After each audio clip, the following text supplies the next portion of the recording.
வணக்கம் எல்லாருக்கும். இன்னைக்கு நம்ம வீட்ல ஐயப்பன் பூஜை வச்சிருக்கோம். உங்க வீட்ல நீங்க ஃபர்ஸ்ட் டைம் வைக்க போறீங்கன்னா இந்த வீடியோ ரொம்ப யூஸ்ஃபுல்லா இருக்கும். மறக்காம ஃபாலோ பண்ணிக்கோங்க.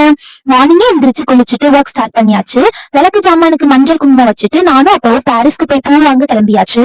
நம்மளுக்கு எப்ப பூ ரொம்ப அர்ஜென்ட்டா வேணுமோ அப்பதான் அதிகமா ரேட் இருக்கும். யாரெல்லாம் ஃபீல் பண்ணிருக்கீங்கன்னு சொல்லுங்க. நீங்க இப்ப சிம்பிளா வைக்க போறீங்கன்னா எவ்வளவு பூ வாங்கணும், என்னென்ன பூலாம் வாங்கணும்னு சொல்லி நான் ஒரு லிஸ்ட் சைட்ல போடுறேன். அது யூஸ்ஃபுல்லா இருக்கும், நோட் பண்ணி வச்சுக்கோங்க. ஒரு 12 போல டெக்கரேஷன்ஸ் எல்லாமே ஆரம்பிச்சாச்சு. நாங்க 4 பேருமே வேலைகளை பிரிச்சு எல்லாமே நாங்களே பாத்துக்கிட்டோம். அம்மா சமையல் நானே பண்ணிறேன்னு சொன்னாங்க. ஆனா நாங்க கடையிலேயே ஆர்டர் கொடுக்கலாம்னு தான் சொன்னோம். ஆனா அம்மா கேட்கவே இல்லை. உங்க வீட்லயும் இப்படிதானு சொல்லி கமெண்ட் பண்ணுங்க. அந்த குட்டி கிச்சன்லயே நின்னுக்கிட்டு அம்மா இட்லி சாம்பார் சட்னி எல்லாமே வச்சுக்கிட்டாங்க. அம்மாக்கு ஒரு தேங்க்ஸ். அண்ட் அப்பா எல்லா டெக்கரேஷன்ஸ்க்கு தேவையான பொருள் எல்லா பொருளும் அவங்க அரேஞ்ச் பண்ணிட்டாங்க. அது மாதிரி அப்பாவுக்கு ஒரு தேங்க்ஸ். ஒரு 1 hour டெக்கரேஷன்ஸ் எல்லாமே முடிச்சாச்சு. அது மாதிரி 4 o'clock எல்லா டிஷ் எல்லாமே செஞ்சு ப்ரிப்பேர் பண்ணி வச்சுட்டோம். அப்புறம் நாங்களும் போய் ரெடியாக ஆரம்பிச்சிட்டோம். அடுத்து பஜனையில பூஜையில என்னென்னலாம் நடக்கும், என்னென்னலாம் நடந்துச்சுன்னு சொல்லி பார்ட் 2ல போடுறேன்.